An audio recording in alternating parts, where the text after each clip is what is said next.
Bienvenue sur Emotion Side Story, le podcast qui vous parle des classiques hollywoodiens au prisme des émotions.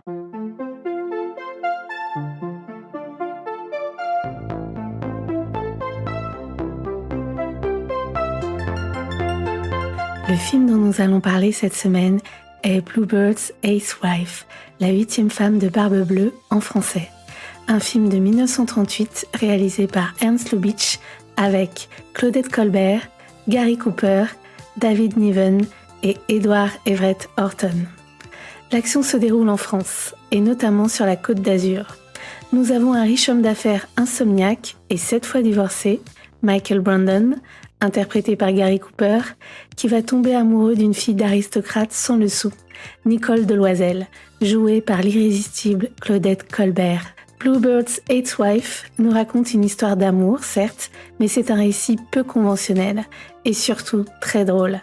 D'abord parce que notre héroïne va s'attacher à rendre la vie impossible à notre héros en le mettant dans un état de frustration sentimentale et sexuelle. Bluebird's Eighth Wife est une histoire où se mêlent harmonieusement argent, sentiment, faux-semblant et sadisme. C'est un film où il est question de la Tchécoslovaquie, d'oignons et de choix de pyjama.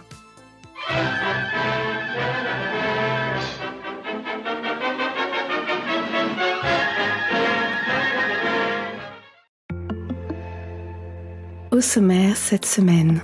D'abord, je vais essayer de vous montrer en quoi Bluebird's Eighth Wife est un chef-d'œuvre de la comédie américaine et comment il parvient à être à la fois raffiné et subversif. Et bien sûr, je vais partager avec vous l'émotion que m'inspire ce film. Nous allons aussi aborder l'entourage de Lubitsch dans cette œuvre, notamment ses scénaristes qui vont devenir à leur tour des génies de la comédie. Je vais bien évidemment parler de Charles Brackett et surtout de Billy Wilder. Et nous allons tenter de comprendre comment, derrière l'apparente légèreté du film, on perçoit, comme toujours chez Lubitsch, le réel pointer le bout de son nez à travers la question du capitalisme et de la politique. Alors, prêt pour de l'émotion et du cinéma ? C'est parti. Hello. Hello. Someone you know? I met him once. Who is he? All I know is he only sleeps in the tops of his pajamas. Pourquoi j'ai choisi ce film ? Pour cet épisode 7, j'ai choisi une fois encore un film de Lubitsch. Vous vous rappelez ? C'est mon cinéaste préféré. Pour celles et ceux qui ne sont pas au courant, je vous encourage à écouter l'épisode 1 d'Emotion Side Story consacré à son film Angel. Et une fois encore, j'ai choisi un film moins connu que ses classiques du parlant comme To Be or Not To Be, Ninotchka ou The Shop Around the Corner. Et précisément, je trouve que Bluebird's Eighth Wife est injustement sous-évalué. C'est pour moi un chef-d'œuvre de la comédie, rien de moins. The minute I saw you in that store, I said to myself, there's the girl I'm going to marry. Does that seem kind of sudden? Oh, no. A man in your position can't waste time. Pourquoi c'est un chef-d'œuvre ? Eh bien, dans ce film, toutes les planètes de la galaxie cinéma se sont parfaitement alignées.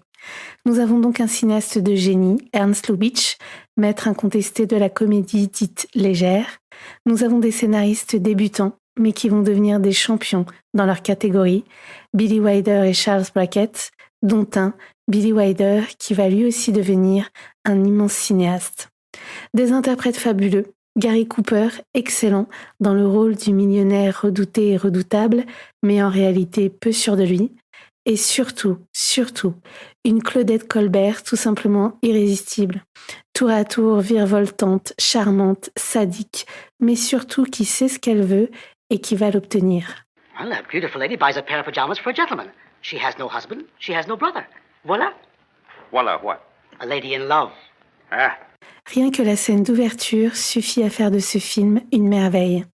D'abord parce que le sempiternel et ennuyeux schéma de la rencontre amoureuse va voler en éclats avec une situation hilarante et un objet magique, un pyjama.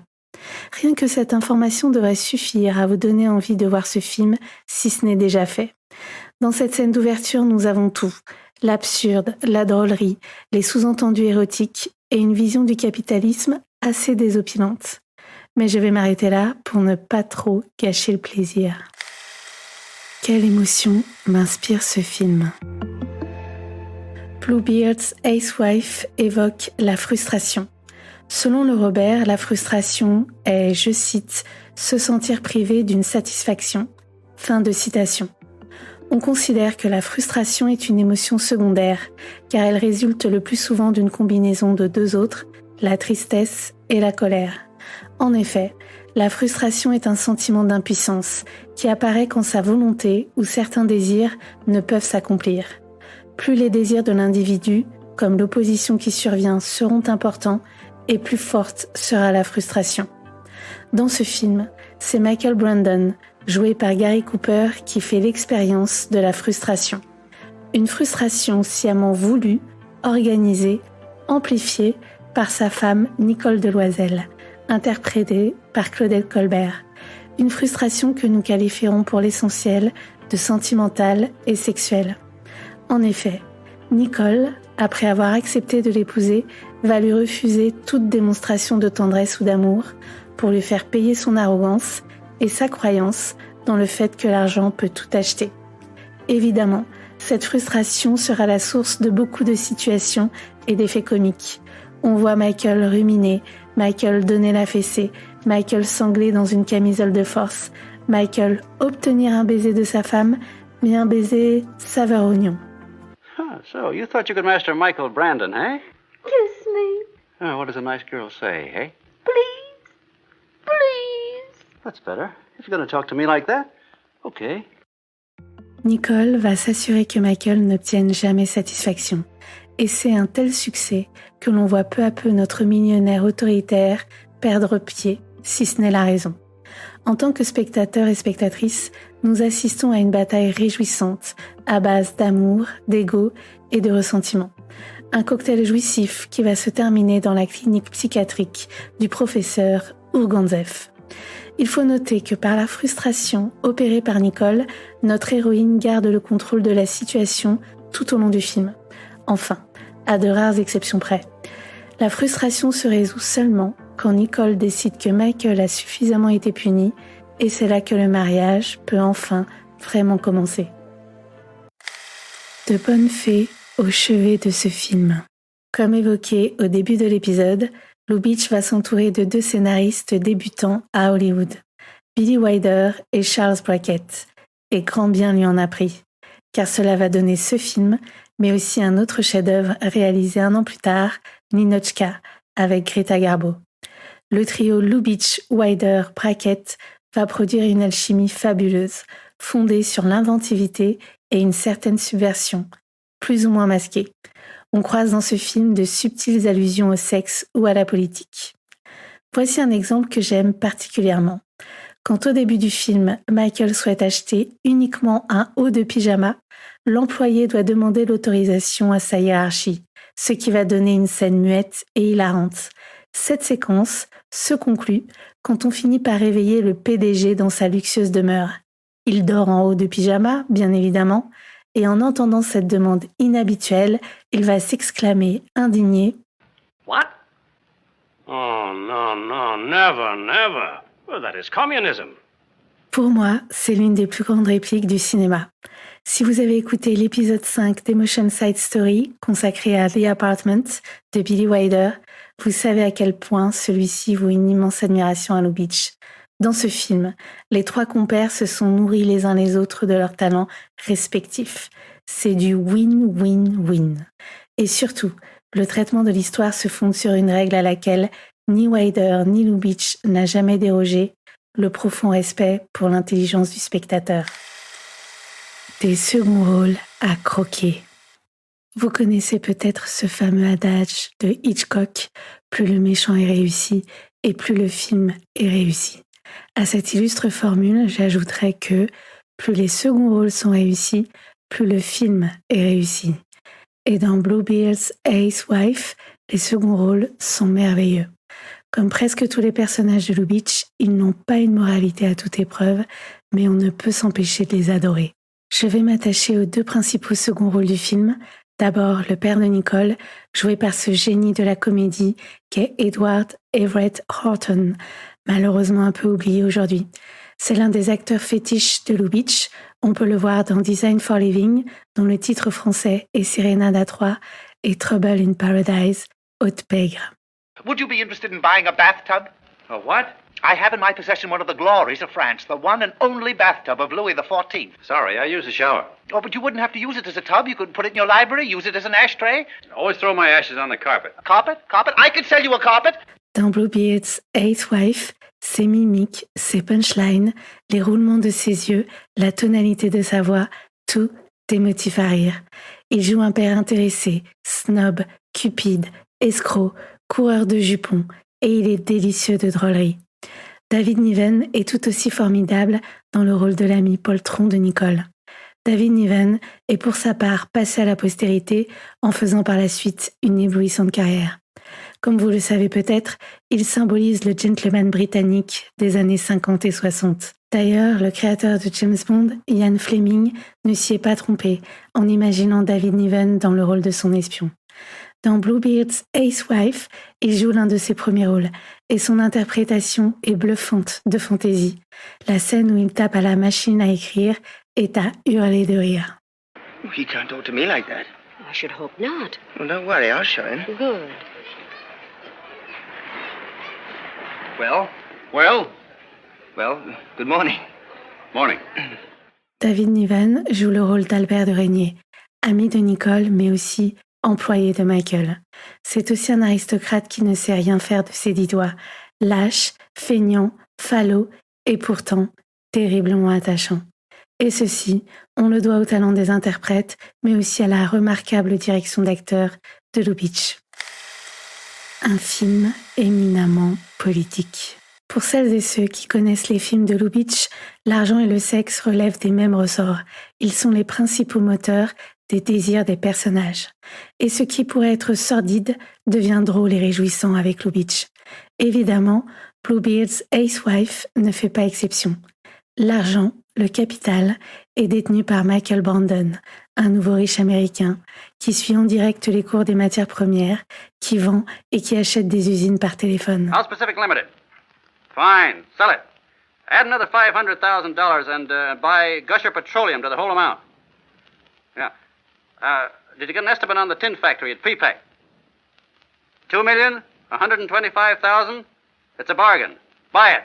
On voit que ce film de 1938 reste d'une étonnante modernité.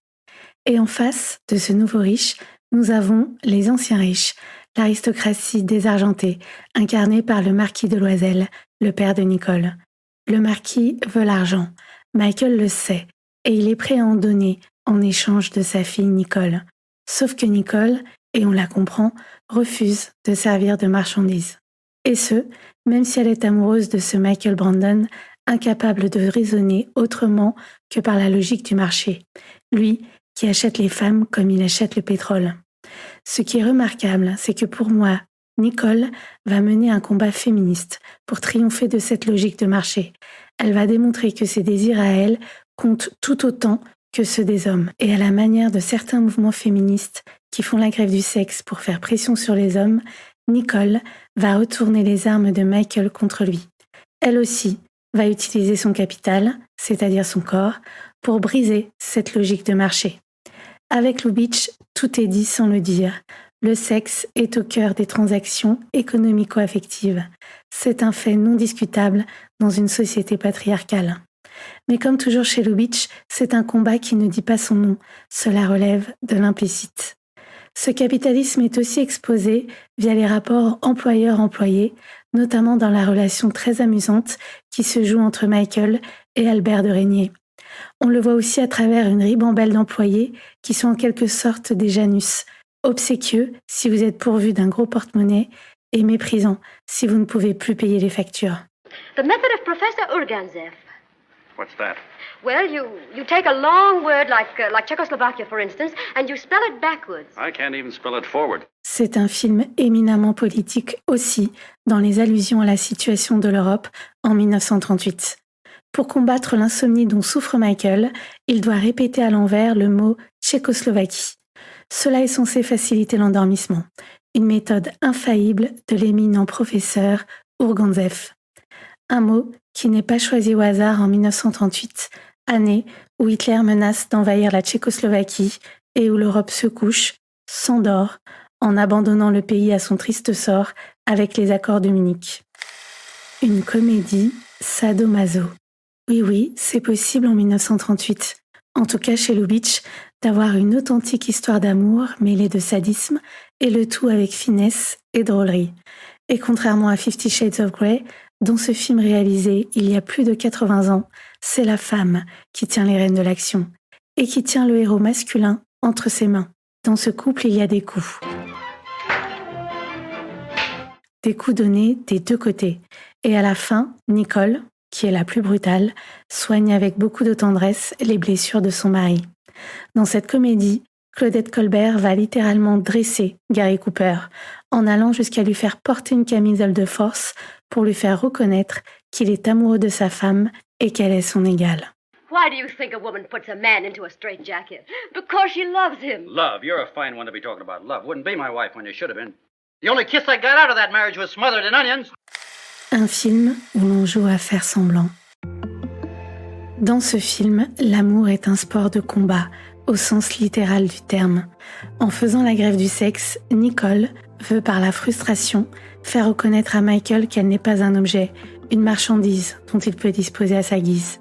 Et Michael, par orgueil, veut prouver qu'il n'est aucunement frustré par sa situation conjugale. Et c'est ainsi que notre couple va jouer à faire semblant, à feindre la détestation, à feindre l'indifférence pour parvenir à ses fins ou pour garder la face. Ici aussi, cela va donner des situations cocasses, comme le célèbre baiser aux oignons ou une escarmouche très drôle avec un boxeur. Mais si on devait apposer un œil plus pessimiste sur ce film, on constate que le mensonge et les faux semblants constituent la base de leur relation. Et je ne peux m'empêcher de penser à la pièce de Musset, On ne badine pas avec l'amour, qui reprend ce même dispositif, celui du couple qui joue à faire semblant de ne pas s'aimer. Celui où les amoureux vont, par fierté mal placée, jouer la comédie de l'indifférence. Là où chez Musset, l'orgueil, les non-dits vont mener à un engrenage fatal, chez Lubitsch, la comédie et la légèreté doivent prendre le dessus. Et tout finira bien. Merci de m'avoir écouté. Si vous avez aimé, n'hésitez pas à vous abonner et à partager autour de vous. Si vous avez des idées de films que vous aimeriez que l'on aborde, dites-le moi en commentaire.